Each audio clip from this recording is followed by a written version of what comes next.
Okay, good morning everyone, and thank you all for coming and listening to me today, and thank you Michelle for the introduction as well. I have to quickly change the title of my talk to Teamwork and Collaboration with 880 students on and off campus. No, it is 500. I am from UNSW Sydney, and I'm going to use my pen here as a clicker in case you don't know about that. UNSW, of course, based in Sydney. We have a fantastic location which puts us about equal distance from the CBD, the airport, and the beach. About 10 minutes in every direction to each of those different places. In fact, I'm pretty sure that's our campus right there. And the airport's over there, and the Opera House is that way. So we're in a really fantastic location. We're a compact campus, but we've got the right amount of space that it's about a 10-minute walk across campus. So I think we're fairly well positioned in that way. And this is actually my school, School of Mechanical and Manufacturing Engineering. This big red thing that you see here is the lecture theatre that I'm going to show in one of the pictures, just to give you an idea, which is one of our newer lecture theatres. And I really like this lecture theatre. It fits 350 students, and you can have a conversation with somebody in the back row, in the back corner. So the acoustic design is really good. You can't fit much more students in a space and still be able to talk with every one of them. So I think it's sort of nearing the limit of how big a lecture theatre can be, and it still be a two-way environment, as we see in this room. The furthest way at the back there, we could easily have a conversation, and that's really important for lectures to be interactive and engaging. So within our school, we've got 1,600 students. We have about 80 different courses that we teach. We have almost 17,000 students now in our engineering faculty. That makes our engineering faculty bigger than Stanford University. We are the biggest engineering faculty in Australia. We're the top-ranked engineering faculty in Australia. And I'm very proud to be able to be an academic in engineering at that institution. We have about 65,000 at UNSW, which I think by Australian standards is kind of normal. I mean, Monash are significantly bigger than us. But that is a really big number on a global scale, and that's something we all have to appreciate being from Australian universities, which is that our institutions are really big, and we have got significant enterprise problems that should be taken notice of by the software developers. So we've been having growth in engineering, and when I say growth, I mean enrolments of around 14 to 17% for the last few years. And when you think about practically what that number means, it means you've got 500 students one year, then you've got 560 students, and then you've got 630 students. And I mean, they're astoundingly big numbers. And we pulled advertising, we increased the entry requirements because we had to artificially slow down environments in engineering. Engineering is really strong, it is really vibrant at the moment as a degree, and we can't physically grow bigger. I mean, I showed that campus before for a very specific reason, which is that we've got a race course on one side, we've got a hospital on another side, we've got residential areas, we've got NIDA. We are completely boxed in. And the only way to go is up or down, and it turns out you can't go down very far because we're at an alluvial basin of Sydney. So we're at a real physical limit, and the reason I showed you that lecture theatre is because that lecture theatre is also a physical limit as well for how big a class you can have. So you've got 350 seats, and at the moment, in fact, my current class that's coming up next trimester, not semester anymore, is going to have 600 students in it. And we started enrolling more students than we could fit in our own lecture theatre. And we were a little bit surprised by this move. We were suddenly put forward with this problem of, okay, well, what do the rest of the students do? And what we actually did was we gave, once the lecture theatre filled, there was the option to enroll in web mode. Now you can scale tutorials as big as you want. All you need is more rooms and more tutors, and you can keep scaling it. But you can't keep scaling the lecture theatre. You can't build that quickly. You can't find the space that quickly. So the idea with these web students is that they could go to the tutorials, they could do the laboratories, they could do the exams, but the lecture theatre, they would rely on the lecture recording system. We use Echo, people probably use various different systems. I'd be interested to know what other universities are using. And it was really interesting because straight away, we started getting students saying, oh, this is not good enough. Perhaps I'm there, you know, orating as I am now for some number of minutes with a static slide, and I'm talking to students about, you know, projectile motion and how we orthogonalize that behavior into acceleration and constant horizontal motion. And there's all of this communication that's occurring verbally, visually, that is not being captured by that lecture recording. Now, that's actually what all of my 500 students look like here. I hope you can see over there too. So that is actually our graduation theatre, the Sir John Clancy Auditorium.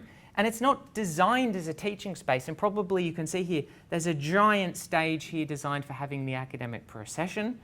There is no whiteboard, there's no blackboard, and the actual space of these rooms with all of these large corridors is so big that if somebody right up the back asks a question, I'm not actually certain if they're a person or an exit sign.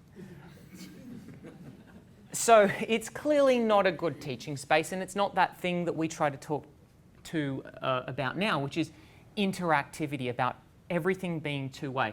And any good lecturer knows that you're not just walking out and delivering it, you're looking at people's faces, you're seeing if the pace is good, you're getting the students to help you work through problems, and it is a very dynamic and adaptive process.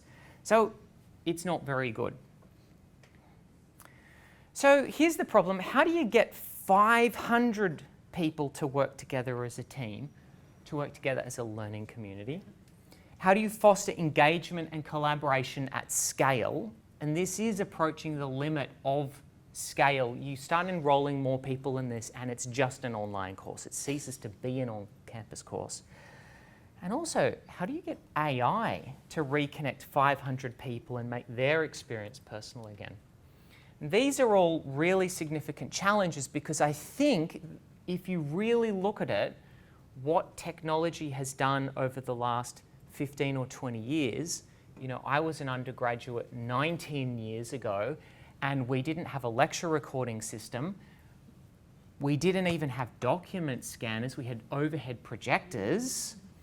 And you couldn't ask your lecturer to upload the overhead projector, so you had to come to class and physically copy it down, or maybe buy some notes from the copy room and buy the textbook. But what was really interesting is that as a student, you were actually by necessity coming on campus, coming to the lecture theatre, collaborating with your peers to get the notes you missed or to work together, because there was no other way. It was out of necessity. And also back then, my cohort of students was about 180. So you tended to know each other, you worked as groups, everybody came together, and it was forced. Now, obviously, that's not a good thing, but it was actually quite a good educational experience. As learning management systems, as lecture recording systems came in, what they did was they systematically destroyed every single reason that students had to work together and to collaborate. You know, oh, I don't have to go to the lecture, I can just download the notes off the learning management system. I don't have to come to the lecture, I can just watch the recording. Oh, I don't have to go into the copy room, I don't have to come here or go there. And what we actually did over the course of about 15 years was we turned all of our students into islands, and we separated them all with technology. And that's really sad. And now we actually talk to our first year students and we say, what's the number one issue that you face as a first year university student? Do you know what they say? Making friends. I wonder if anyone's heard that. We have second year students who say, I only made a friend after, 18 months or something at university. I mean, forget about learning communities. We haven't even reached step one sometimes. So, we've got these incredible problems. We've got more students than ever. We've got all of this technology that's actually kind of breaking basic social interaction, and we need to fix it. And my personal opinion is, for the most part, what we've got to do is a knockdown rebuild. Pretty much smash it down and start from scratch. just about stop doing everything that we're doing and do it a different way. Everything we digitized shouldn't have been digitized, and everything that we didn't digitize should have been digitized. We pretty much got it backwards. Now, here's an example. By the way, I mean, I could talk badly about multi-choice. Turns out this particular sheet that everybody, I am certain, must have seen one of these pink multi-choice sheets, is actually a technology that was spun off from UNSW. So we created this system back in the 80s. It got turned into a company, and that company did the multi-choice answer sheets for the whole of New South Wales when some of you were even in primary school. So this was our technology. But this was a technology that saved costs and came at a cost. And the cost of multi-choice was that we lost the ability to interrogate deep learning. And even if you think your multi-choice is accurate, I can tell you, because my wife's doing an online degree right now, that the student experience, whether or not they got the answers right on that multi-choice, was not good. They didn't feel that they got to exercise their knowledge, even if it was an accurate experience. So I don't like it. I'm sorry. If you are doing multi-choice, I'm sorry, I just don't like it. It can be some very, very small proportion of your assessment, but I don't think it can be a dominant one. And this is one of my examples of we have to knock it down. We have to turn it into gravel. Now, another one is we talk about a lot of these different things about reinventing pedagogy, about, oh, we need to flip the classroom and we need to do this and that. But let's have a look right now how we are all in this room, and I'm talking to everyone and I'm engaging you while I stand here at this lectern, exactly the same as this 1,000-year-old fresco. 1,000 years old. We actually figured out pedagogy and we figured out how to engage people a millennia ago. We don't need to reinvent it. When we do those things, they're responses to something being broken, but we're not fixing it the right way. Teamwork is also timeless. We know how people work together in teams, and one of the most important things is communication, of course. So we don't need to reinvent learning. I'm not going to give you any new pedagogical theories. We don't need to reinvent teamwork. I'm not going to give you any new theories about teamwork. We just have to create a learning system that brings value to every single person in every single element of it. We need to reconnect people. We need to scale what we already know works into a challenge that has never really existed before, I don't think, which is teaching these immense classes and addressing all of these problems. So what I'm going to talk today about is modern education at UNSW Sydney, and I'm just going to show you what I do, what it looks like. Okay? There's no theory, there's no grandiose sort of statements. It's just, here's what we're doing. And I think that's really good because you're all educators here and you all understand what that actually looks like on the ground for your own courses or your own university. So just as an example, by the way, this is a lecture from my solid mechanics class. And, you know, we would be introducing things like our learning outcomes and the specific topic we're working on and what week it is. We may introduce some very important application, and in this case, it's the crankshaft of an engine. And what we can see here is a finite element analysis, which is a computational analysis of all of that, the stresses in the crankshaft. Incredibly important components of design. But how do we actually do that? Well, that's something called computational mechanics, and it's based on the theory that goes back 150 years to the École Polytechnique and this guy called Coulomb, who created this theory. And we're going to do that theory together because as engineers we should derive everything from scratch, and we should be able to take the geometry and cut out this very small thing called an element, and then we'll figure out the geometry of that element and we'll apply a series of equations, and eventually we'll come up with some particular equation that is going to allow us to solve that problem. And then we'll say, well, so let's try and do it together. Let's see if we can solve the stresses on this problem. And what I'll do in a problem like this is just here, you can see that I will put a link to that problem. And when I tap that link, very quickly, no fiddling around, it'll take me to my class notebook where we have that problem.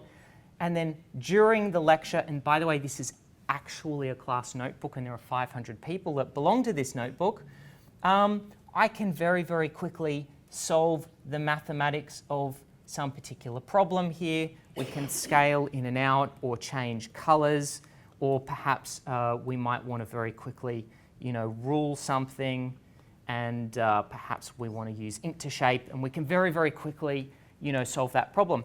And what I actually have here is a solution, and I did this live in a class in the environment that we are now. When I'm solving something like this, I'll say, okay, so what we need to do is establish some equations of equilibrium here. What equation do you guys think we should start with? And a student might say, oh, sum to moments about z, and I'll say, yep, that's great, okay, let's do that. And it's an interactive process and we solve it together. But as I solve that notebook, nobody's scurrying around quickly trying to copy, because they all own the notebook. And look, there it is. Here are my 500 students. And whenever I write something in this notebook, it synchronizes to their device, real time, character for character. And they know that they own that. They're not going to say, oh, so can you upload that to the learning management system and hope that I go and do it? And the best bit is that I don't have to take something to the copy room and copy it and turn it into a PDF and upload it. I just close the lid of my computer and I'm done. Now that's interesting, isn't it? Because we used a piece of technology that's better for me, better for the students, it's better for everyone. And do you know what it cost? Do you know what the software licenses were for this extraordinary piece of technology? 0, because we already pay for it. Because who doesn't use Office 365 at their institution, right? You already own this. It's free. Cost you nothing, okay? So I started doing this, and I added all of these students the first time I did it. This was in March of 2017 that I first did the class notebook. I was using the class notebook. I was using OneNote in 2016, and then a class notebook came along, and I added all of the students as a giant spreadsheet of emails, and I pasted them in, and it churned through, and I was like, please don't stop, please don't stop. And then week 2 came along, and I got a bunch of emails saying, oh, I've just enrolled in the course, could I have access to the class notebook? And I thought, oh my gosh, I'm doing admin for 500 people here. This is not sustainable. So I got in touch with IT, and I said, hey, there must be a way we can get an Office 365 group to synchronize with our enrollment management system, such that if a new student joins in, they automatically get added to the group, and the group automatically adds them to the notebook. So we worked with IT on that, and we worked with Microsoft Australia on that, and we generated a PowerShell script that runs on Azure that automatically synchronizes it. And so the next semester came around, and I just typed in a class code, and boom, all of the students came in. Now, Teams was not a product. It did not exist then. It was actually announced in maybe March or April 2017. So we'd already developed this system, and we were already starting to do something with Office 365 that very clearly exceeds the technology of any learning management system on the planet right now. Step 1, first thing we did, asynchronous, real-time, synchronization of digital ink on notebooks across 500 people using AAD. I mean, it doesn't exist. So after I finish an example like this, I quickly jump back to my presentation, and part of the idea is, just as we're doing now with the cameras, we record the lectures, and we wanted to make the lecture experience much, much better. I didn't want to use this anymore, where you get to watch a really exciting, compelling video of the back of my hand and analyze all of the freckles and moles and hairs on the back of my hand throughout your lecture. You get to see what I just showed you, which is high-definition digital ink on a notebook that you own. So that's how we get all of this maths up on the screen, and it was a much better part of addressing that lecture recording that just wasn't really good enough. And this is what a video, and we've got a camera here right now, looks like of a blackboard. Can anyone tell me what's going on here? Okay. It actually says sigma yx right there. It's illegible, of course. And here's another really fantastic first-class experience of a document scanner with aliasing going on and you know, some slightly dodgy looking fingernails and so on. And it's not a great experience.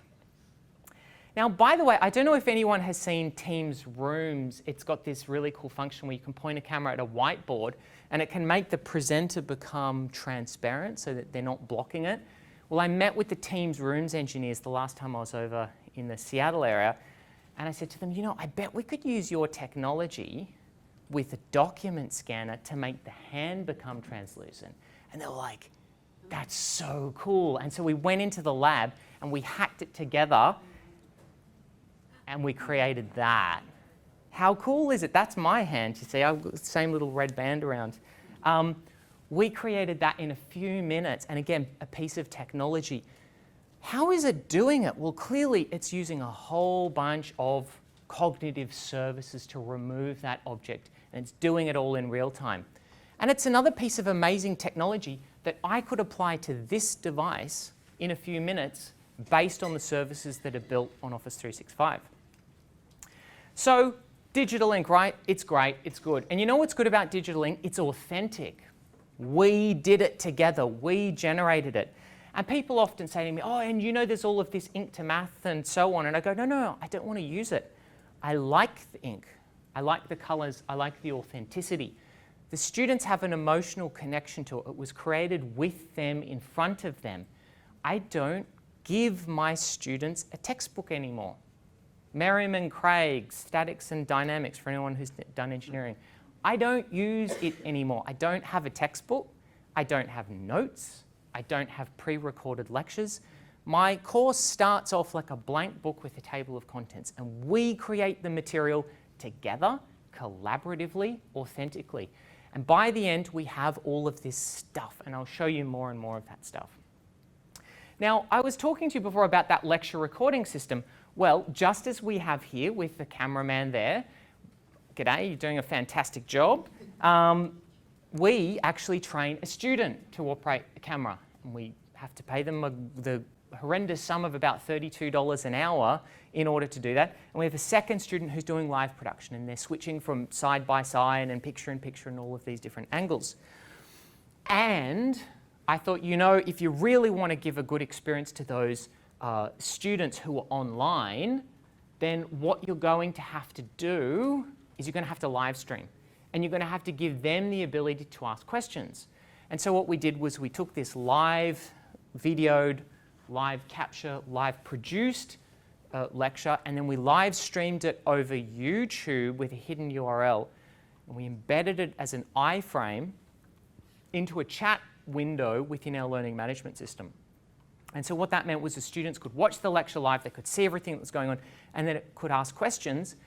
And the student who was monitoring the online forum would ask any good questions that came up, and I would answer directly to the camera. And so you could be doing a part-time job, you could be at the office, tune in, watch it live, type questions and have them answered. So I thought, good, you know, I feel like we've reached parity. We've got that interactivity. We've got pretty close to that uncompromised experience between the video, the production, the digital ink, the live stream, and the ability to interact. There are some problems there, though. We used YouTube Live because it was the only thing that was reasonably robust for live streaming. Technically, that is a public broadcast, which breaks a lot of university rules. And in fact, at one point, I think a lecturer played a video during it, and YouTube automatically did a copyright takedown of our entire UNSW live channel. Not good, right? And you know what else? YouTube, owned by Google, it's all being trawled for advertisement. There are data issues. Don't even get me started. So let's talk Teams. So Teams came out. I've already got all of my students using OneNote, and they're all on Azure Active Directory, and they're logged in, and I've already built this system that allows me to add all of these students to a class notebook. And Teams came out, and I thought, well, I don't like the forum on our learning management system. It's a web page. It looks like it's from the year 2003. It's got delays for posting. If you want to follow up on something, you have to log in, navigate to your course, navigate to the forum, navigate to the thread, have a look. Probably aren't any push notifications because it's just a web page. What if you want to pick up your phone and use it? It's going to be a pretty terrible experience. It's not great. And here's Teams, this platform that's built on the same user identity that our students already have, and we could just start using it straight away. And I don't even have to ask anyone's permission, which I love doing, okay? I don't have to ask anyone to do this. So in Office 365, there's something called groups, which is where you create a collection of people. That's half of the letter A for one of my groups. You'll notice that about 90% of the students have changed their picture. This is really important. We want students to have a discussion on a forum and sit down and go, hey, I know you. You answered my question yesterday. We can actually use digital as a platform to help people to connect in real life, IRL. And really simple stuff like this, which is I could calendar my lectures on Office 365. Now I can tell you that, you know, the meetings I had yesterday and the meetings I have today, they're all on my calendar, on my phone, okay? They're all right here, and people send me calendar requests. How do your students know how to get to a lecture? How do they know when it is and where it is? Just ask yourself that question. Do they have to log into a website, put in a password, navigate to some kind of timetable page, look up a room, go to some sort of map thing, look up where that lecture theatre is, and then have a go at wayfinding on their own? Is that your current experience? Probably is, right? I send my students a calendar invite on Outlook. And 15 minutes before the lecture, it says you've got a lecture in 15 minutes and it's here. Do you know why I do that? Because I treat my students as professionals. I treat them as colleagues just like I would anyone in this room. Because I am preparing them for a professional world and for a professional environment. And I think that's what we have to do in education. What's the point in learning about a learning management system for 4 years and then throwing your flat cap in the air and never uttering the word Blackboard, Moodle, Canvas, or whatever it is again? I mean, you spent 4 years training people to use something that is going to be completely redundant the instant that they graduate. So I thought, okay, cool, I'm going to do this. I had a small class of 35, 37 students in an elective, and I thought, I'm going to do a canary test with these guys. We're going to use Teams. I'm going to shut down the Moodle forum. I say, everyone, let's talk on Teams instead. And it was really amazing. We had so much vibrant discussion. In fact, I had 9 times the number of posts per student after a couple of weeks as I had the previous year. 9 times, okay? And these conversations were going back and forth, and everybody just picked it up, and they were using their phones and posting all of the time. And so I went to my bigger class, and I thought, you know, it's week 4 of semester. I don't want to waste any more time with this. I'm shutting down the Moodle forum, everybody. We're going to use this thing called Teams, and I'm going to show you all how to use it. And so I'm here, and I'm literally doing a demo like this. Okay, hey everyone, you know, let's bring up Teams, and this is your course here. Okay, it was engineering mechanics, and you know, we're going to have a channel for each week and all of this. And the students started laughing. And I looked up, and they were already posting memes and comments in under 60 seconds. They'd found the software, downloaded it to their devices, logged in, and started using it. And I had barely finished my sentence. Change management? Like, come on, that's not a thing. The adoption rate for modern software doesn't require training or change management. You look at it and you go, this is better. It's obvious how to use it. So that was really fantastic. And the students started doing stuff like, oh wow, they could post with the camera on their phone in a matter of seconds. And anyone who's used Teams knows you can just go Teams here and, you know, start a chat, okay, and then maybe compose a chat to some particular person. And then we're going to take a photo and look, you know, now I've got the camera of my phone and I'm posting. See how long it takes you to post a photo to your learning management system. Start. Like, just time yourself one day. It takes 5 seconds to do it. And so students started posting photos. We were talking about trusses, and this student took a picture of one on campus, and then somebody wrote a really terrible joke. Doesn't look too trustworthy. Okay. Yeah, good dad joke for sure. And they started doing things like, you know, taking screen grabs of mathematics, and taking photos. This was the real epiphany. taking photos of handwritten math on paper, because engineering is still a discipline of ink and paper, pen and screen, whatever you want.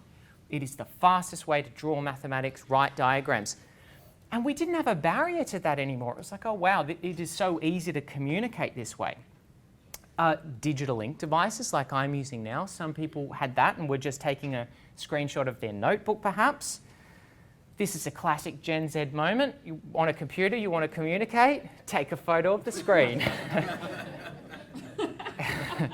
Okay, but you know what? Fine, frictionless. Let's do it. Let's connect any way we want.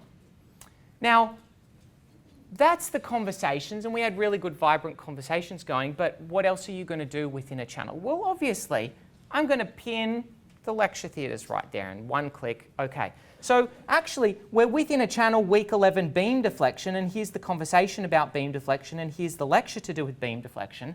And you know what else? In the general channel, I've got a gallery for all of the lecture recordings, and I started using Stream on Office 365 instead of YouTube. And you know what? I could create in about 3 clicks a channel that was restricted only to those students from the same Office 365 group, user access control, live streaming. We were using Wirecast for the live production. For our YouTube, Wirecast was supported with Stream. We just hooked straight over, and all of a sudden we had all of these really cool advanced features, such as analytics for viewing for either the live stream or the on-demand, offline viewing with analytics, because there is a Stream app for iOS and Android. Try and do that with a podcast or YouTube. You can't. All of this AI technology, and you know what it cost? 0. And I didn't have to ask anyone's permission. And so you've got a particular individual recording for that week, and I pin the individual recording for that lesson in that particular channel for that particular topic as well. So we aggregate all of the resources by channel, and every time you open the software, you're already in that channel, and you just pick up where you left off. So nothing is more than a click away. Now, you know, for anyone who's made a classroom team, it builds the class notebook automatically. And the notes section of each channel creates a section in the notebook, which is where I do the worked problems for that particular week. So if you're in a channel for a particular topic, like axial loading, and you click the notes, you're straight into the axial loading worked problems that we did together as a group.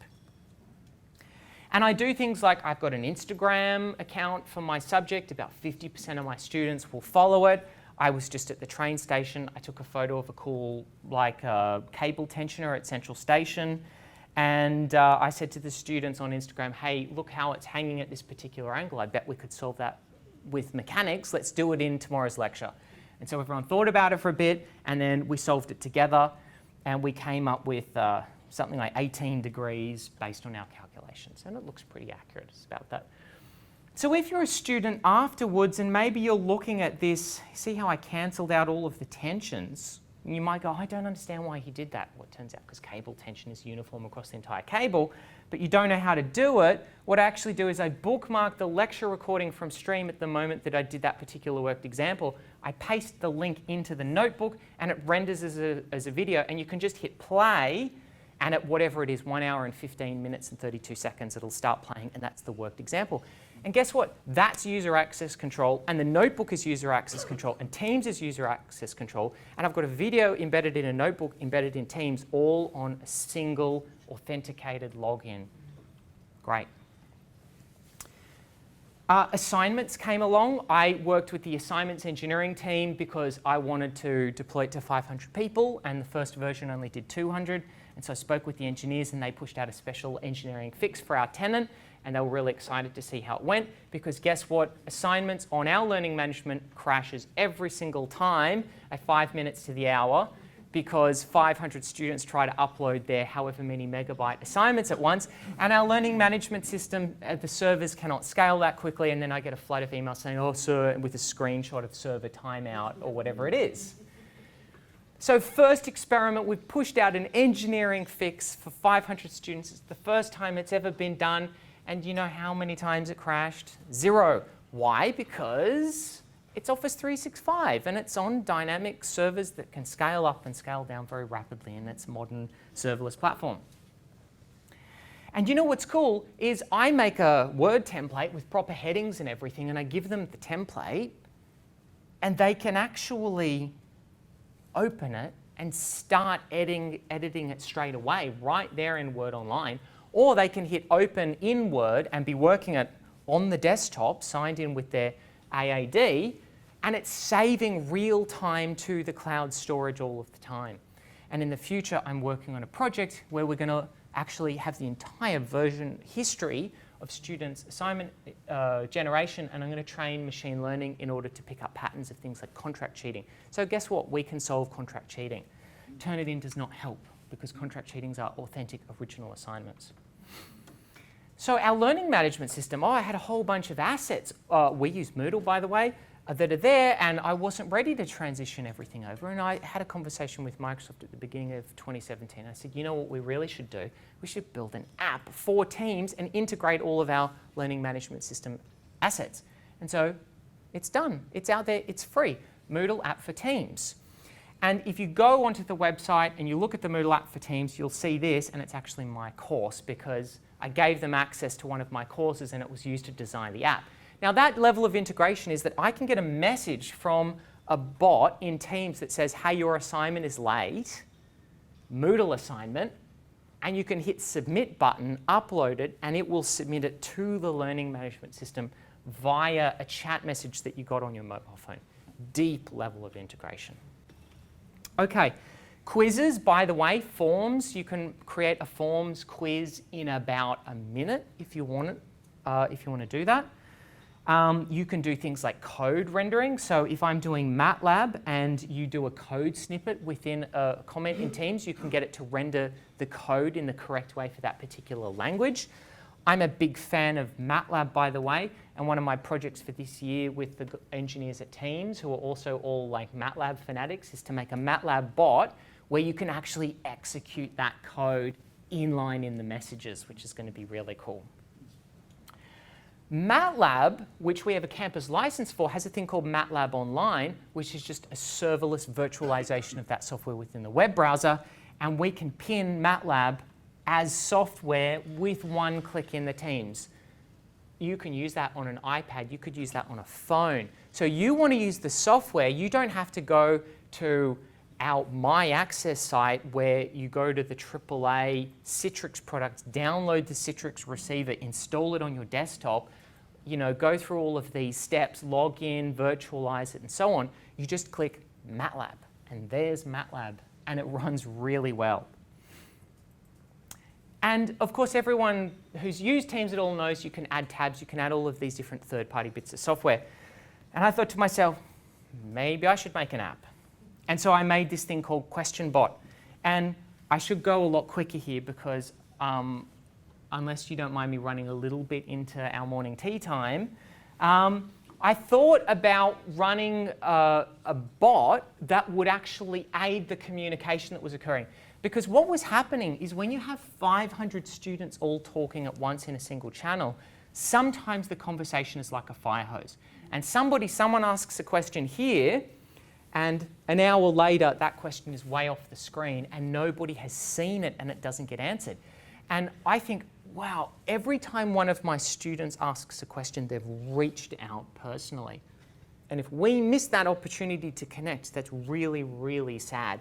I don't want to split my teams up into individual channels for tutorials because I want everyone to benefit from the conversations that are going on. So I had this idea about building a bot that would aid this process. And I'm going to tell you, I don't like most bots. They have all of these basic tenets, like they've got polite endpoint limits, like, oh, sorry, I can't do that. And they're designed to automate previously human tasks, like sell you car insurance automatically. And they replace human interactions, and they've got relevant training sets that they use. Natural language processing for these one-on-one interactions. Your bot interactions are always you versus the bot. Okay, it's you and Siri or you and whatever particular chat bot that you're on with the web. And I thought, I don't actually like it. So there are a few chatbots in education. I met someone from Deakin this morning, and I actually had a slide about that. So SIG was a chatbot that Microsoft built.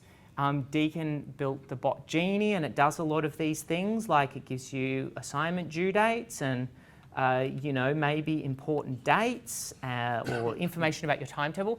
And so what it is it's aiding in your access to existing resources. It's giving you a different way to get to them.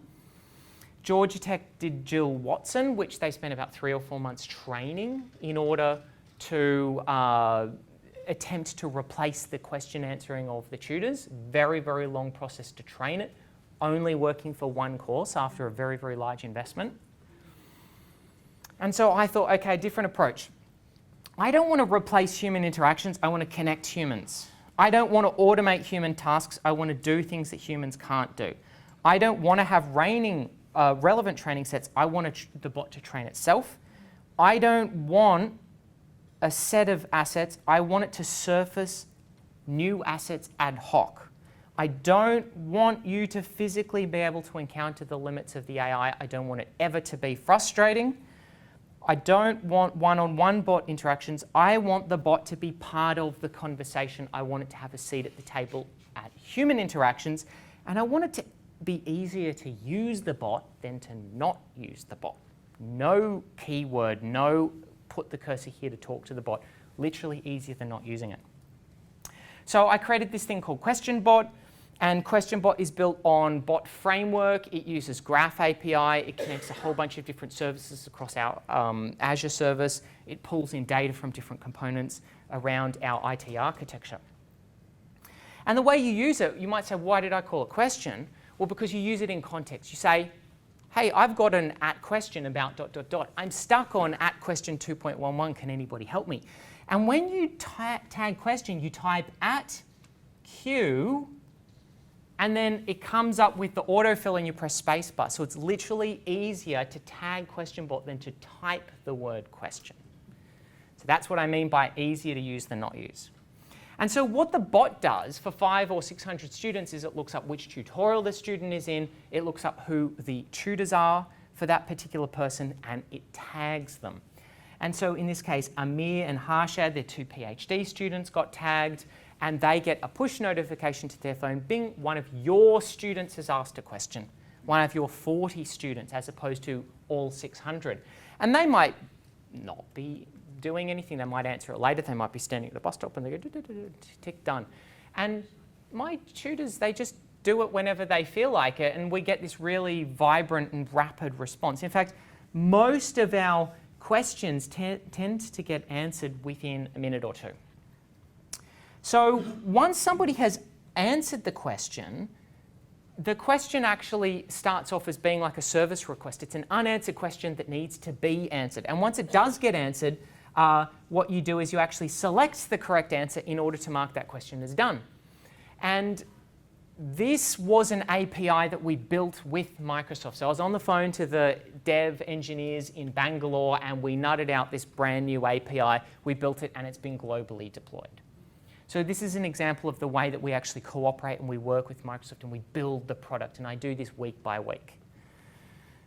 So you select the correct answer, and you can also add a tab into any particular channel. And what that tab actually is it's a list of all of the question and answer pairs filtered out by the topic as a great study resource. So if you think that somebody might have asked the question before, you quickly check through this. And if you hit View Conversation, it takes you back to the thread, and you can re-engage with the people that were discussing this particular thing.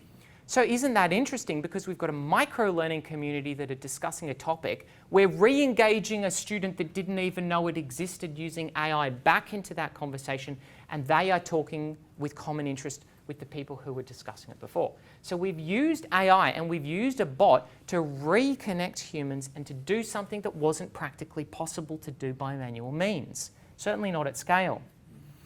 And these are screenshots from my phone, 3 screenshots side by side. If it doesn't work on mobile, it doesn't work. Everything is coded responsive design, and it works just as well on mobile as it does on desktop or browser.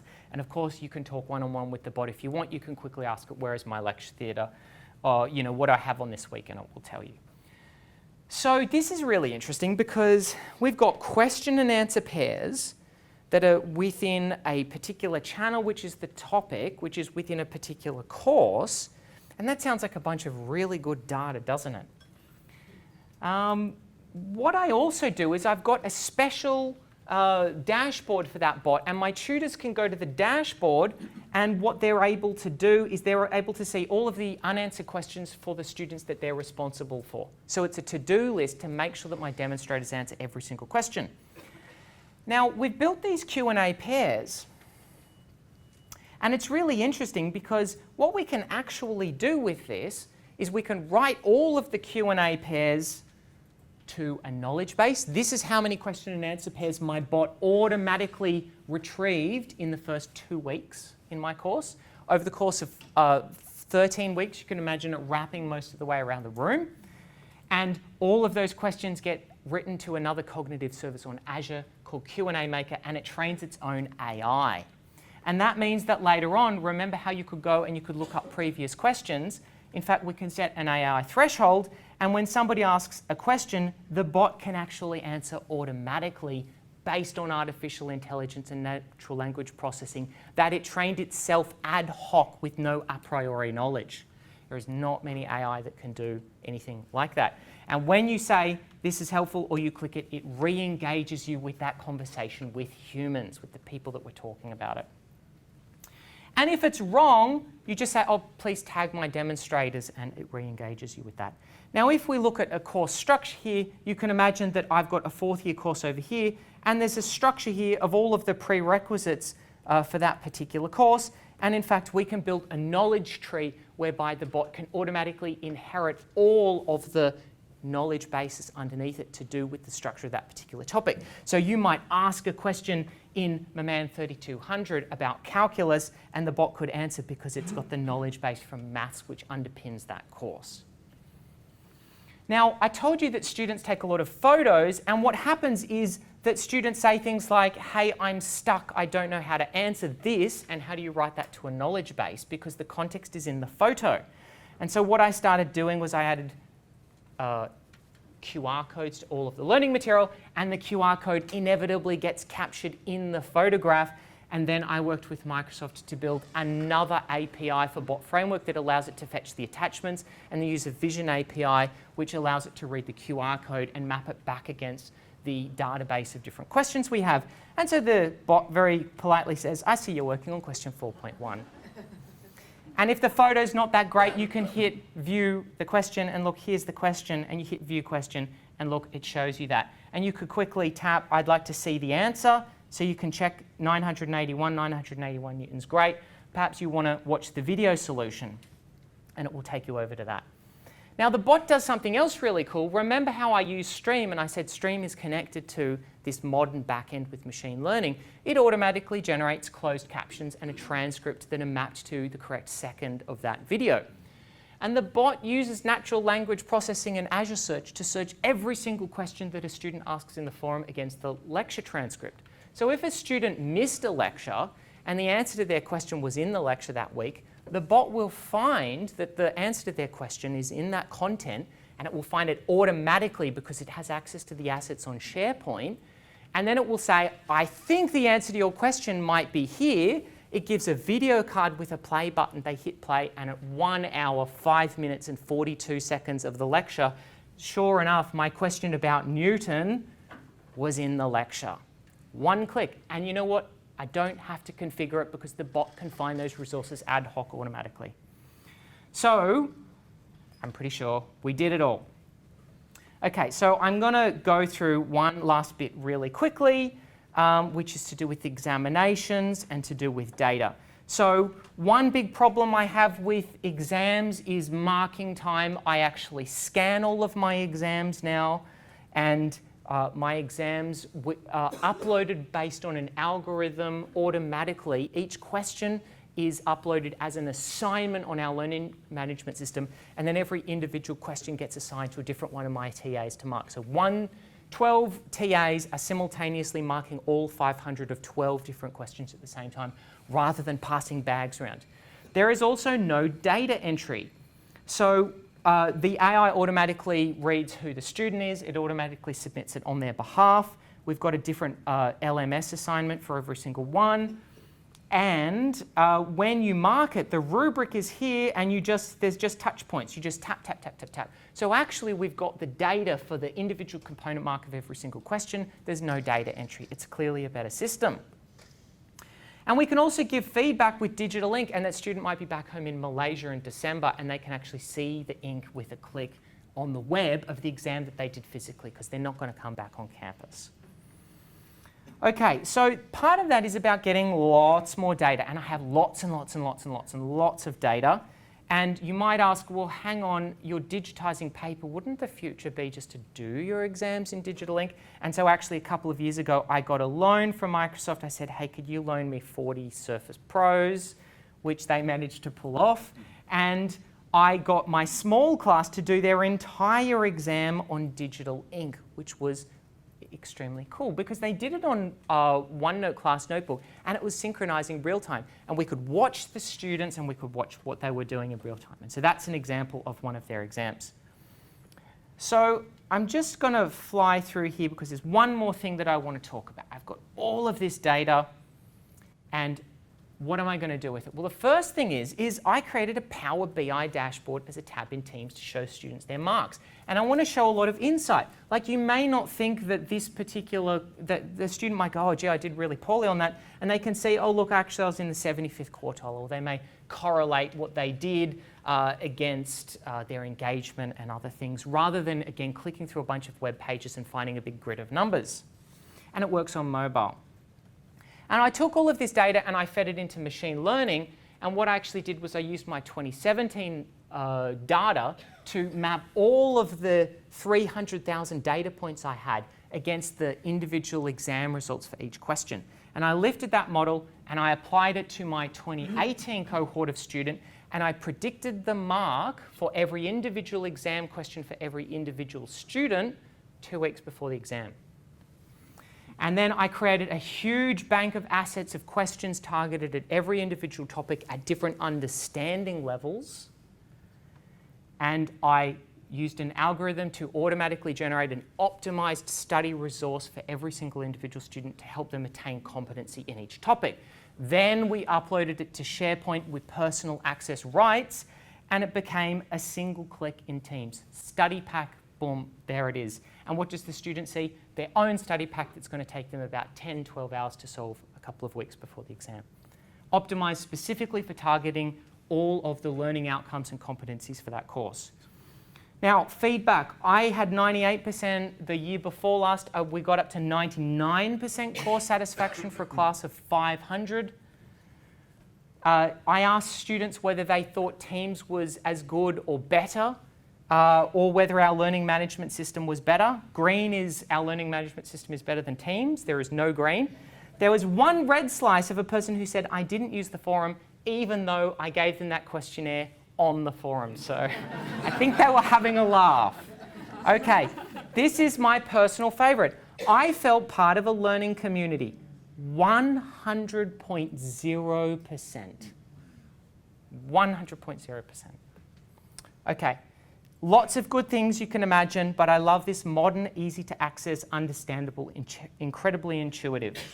The course was a driving force for innovation. I like to lead by example. As an engineer, I say we're not just going to learn engineering, we're going to learn about the innovation, about the engineering process, and I'm going to apply it to my own course. Let's do it together. Let's innovate collaboratively on our platform. Teams is 10 out of 10, AI 10 out of 10, amazing. That is student feedback. So look, guys, we know about pedagogy. This is a picture of a table at Oxford University where 8 privileged students get to sit down with the professor, but that is privileged and it is not scalable. It is not accessible. And we are trying to deliver a great education to more people with more accessibility issues from more different starting points. We're trying to scale a privileged experience out to everybody. Learning management system, it's about downloading PDFs. Teams, it's about wrapping communication around a whole bunch of live stuff. We generated ink together, conversations together, knowledge bases together, live video recordings together. We built the course together collaboratively, and they own it and it's authentic. Office 365, it's not about the apps, it's about machine learning and graph API and bot framework and all of this power sitting behind that platform. So, you know, teamwork, it's built on communication, accessibility, portability. And how did I do all of this? I unified all of my assets onto a single platform. I collected all of the data. I used AI to connect people and to do things that are very humanistic with something that we might think of as being inhuman. And that's it. Thank you, everyone. Sorry for going over time. Thanks, David. So you just kind of came up with this overnight over a red wine or something? You know, educational development is 0% of my job description. So really though, I mean, realistically, how long did it take you to come up with this whole solution? I mean, how long have you been banging on? This entire process started in at the beginning of 2017. Okay. So 2 years ago. And by the way, I just want to say, most of those things we developed, we've been developing in cooperation with Microsoft. They're globally available. If you look at something like the bot and go, yeah, that's cool, how on earth would we do that? If you express interest, we'll make the bot free globally and you can put it on your tenant. Nothing is being commercialized, nothing is about IP. We just want to build better education and let's all do it together. So Ray, if we had people at Griffith who want to do some amazing things with this, you guys would kind of partner with us, is that the go? Yeah, because the work, I guess the point is it's a journey. We're starting 2 years later on the journey, you see the pace that David's going at, you know, how fast can you run? That's it. Okay. Have you published anything about any of the work you've done, and how can I share some of what you've done? Jump on, follow me on LinkedIn or whatever. You know, I'd like to write some publications and I've got a lot of ideas. You know, it's actually really challenging because if you write an educational publication, the idea is to be scientific. It's to change one thing and then compare the results. I change about 47 different things every single semester. I've got all of these different ideas and I can't be very scientific about it, but I would like to write some. So UNSW, we have education-focused roles, and our Vice-Chancellor is absolutely intent on supporting educational innovation. I am generating research income with these projects. I am generating global impact and social engagement and leadership with my educational practice. And last year, I actually published 0 research journals, and I won the Vice-Chancellor's Medal for Teaching, and everyone is absolutely delighted because we're not saying publish or perish, we're saying focus on research, focus on education. They're both just as important. Move the slider anywhere from left to right, and that's coming from our VC down. Beautiful. David, thank you very much for that amazing presentation. Just 2 questions quickly. Do you still have to put lecture material LMS on your Moodle? So I don't have to. I could teach my course entirely on Teams, and I am actually going to do that, but I'm trying to build a scalable solution that will work across all 70,000 students and all 4,000 courses. And those courses have incumbent existing digital assets, and I want to build a way of making it a very smooth transition for anybody at any entry point. So yeah, theoretically, of course, I can teach 100% on Teams, but I don't want to just be this one outlier doing my own thing. I want to work with the whole university and build a system that everyone can use. Who checks the accuracy of all those answers to the questions? Oh, with the bot, actually I do. So I go in and I check them. You don't have to if you don't want to, or you can just get a TA to check through. But remember that those were marked as being the correct answer by the TA. So you've actually outsourced the job through your management structure. Are you aware if your students have a Facebook group?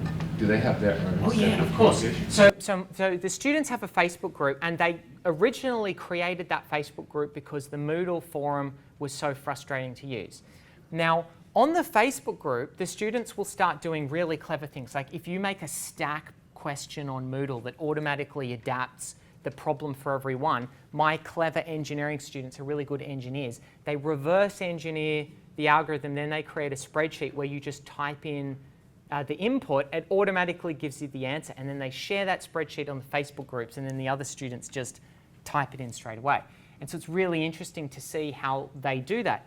Now, the idea with Teams is you go, well, if you ask your question on the Facebook group, your mate Greg might answer it.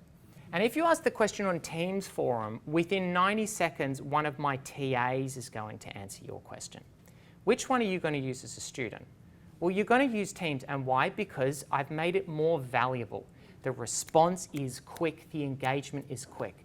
And when you start using that, everyone is talking on Teams instead of Facebook, and the Facebook group is starting to become a bit of a quiet place.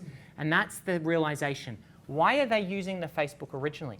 Because it's more valuable to them, because they can cheat and share answers. It's impossible to cheat. There's no answers. There's nothing that can be shared on Teams that can be shared on Facebook that can't be shared on Teams. I eliminate those things out of the course, and I create my Teams to be more valuable than the Facebook group. So that's the idea. I see it as a competitor that I need to destroy with value. Basically, you've sort of created where you've moved from being a facilitator of education, you've re-established yourself as an educator in an online system. And I think it comes into addressing that.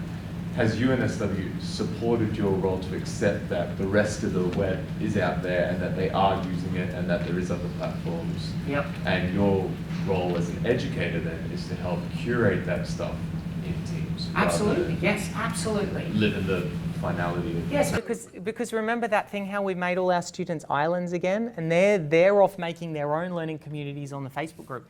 We need to take control and take ownership of that experience and make it better.